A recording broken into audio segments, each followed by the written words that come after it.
The road to Pine Hollow twisted like a scar through the mountains, and Eli Turner drove it in silence. 3 years had passed since he'd last seen these trees, their shadows stretching like fingers across the cracked asphalt. The air was thinner here, cold, distant, just like the place he'd left behind. His old truck rattled as if protesting his return. He slowed as the first glimpse of his cabin came into view, half hidden by tall pines and creeping vines. For a heartbeat, it almost looked untouched, until the sun caught something white nailed to the fence. Eli stepped out, gravel crunching beneath his boots. A no trespassing sign, new and deliberate, stared back at him. Then another.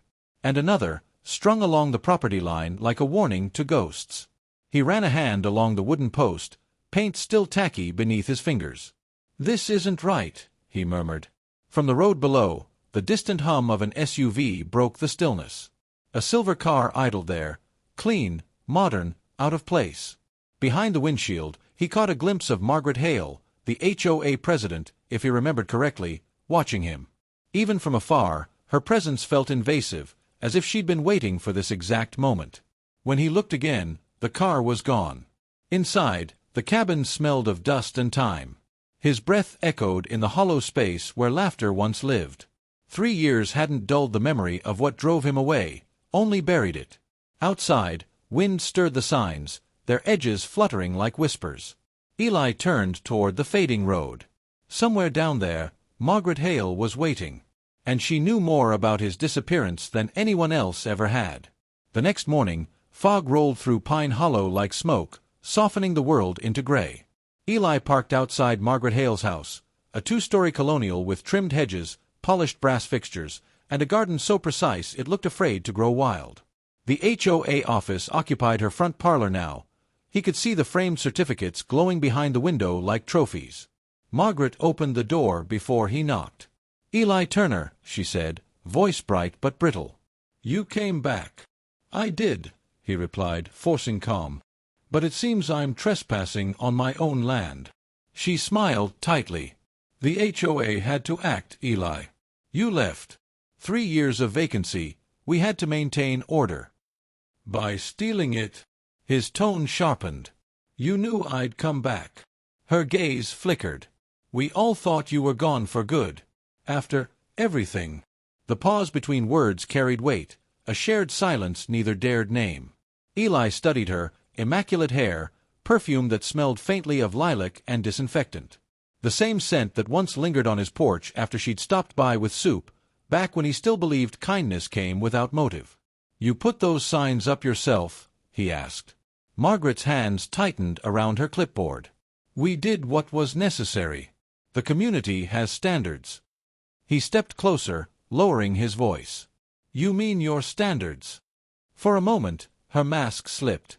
"You think you're the only one who lost something here," she whispered. The words froze him. Margaret's eyes shone, half fury, half something else. He turned away before he could answer.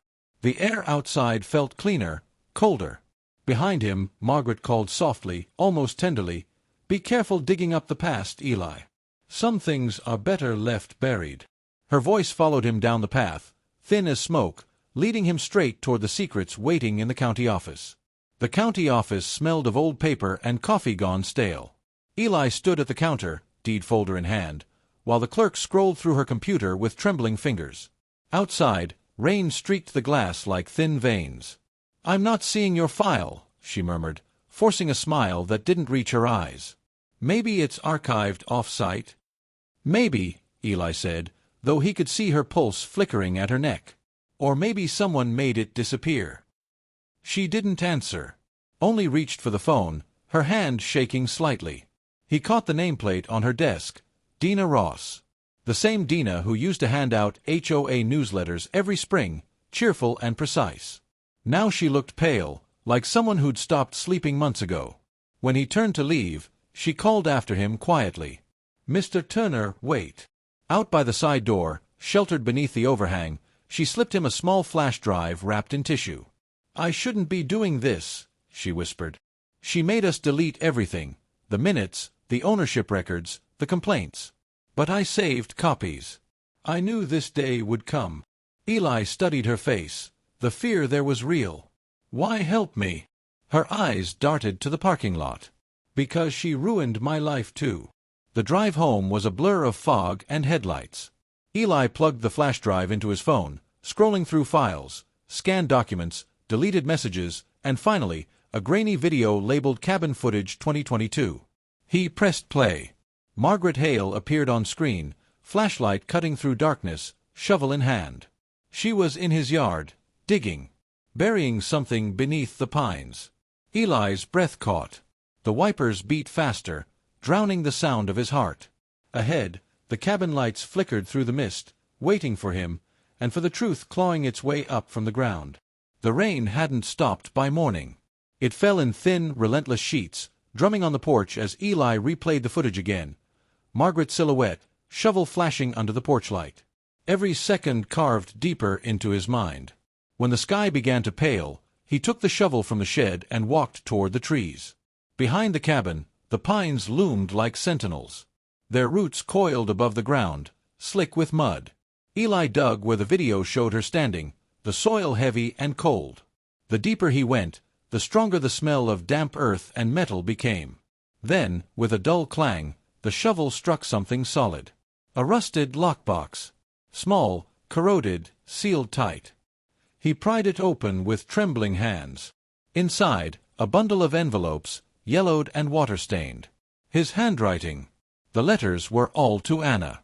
He remembered writing them after her disappearance, his way of clinging to her when the police stopped looking. They should have been inside the cabin, in a drawer he'd locked before leaving.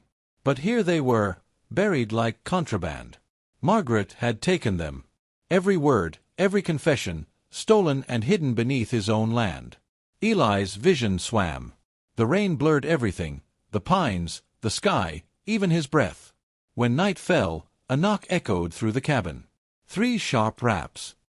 He opened the door to find Margaret, soaked and trembling, eyes wild. "You shouldn't have come back," she said. Her voice cracked like ice breaking. Eli stepped closer, the open lockbox still on the table behind him. "What did you do, Margaret?" She looked past him into the room, at the box, at the letters, and whispered, "Everything I had to." Lightning flashed, bleaching her face white. And for the first time, Eli saw fear, not in her, but reflected in himself. By morning, the forest pulsed with blue and red light. Police cruisers idled along the dirt road, tires sinking into the mud. Eli stood beside them, coat damp, eyes fixed on the cabin, his cabin, while officers combed through Margaret's property across the ridge. The air smelled of rain and pine, sharp and clean, but beneath it lingered something burnt.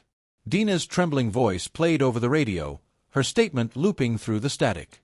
The flash drive, the deleted files, the video of Margaret digging beneath the trees, all of it now in the sheriff's hands. Truth laid bare, undeniable. When the first plume of smoke rose from the valley, Eli already knew. Margaret's house. Flames tore through the roof like something alive, devouring everything she'd built, every paper, every secret, every lie. A single silhouette moved inside before vanishing behind the blaze. "She lit it herself," an officer muttered. Eli didn't answer. He couldn't.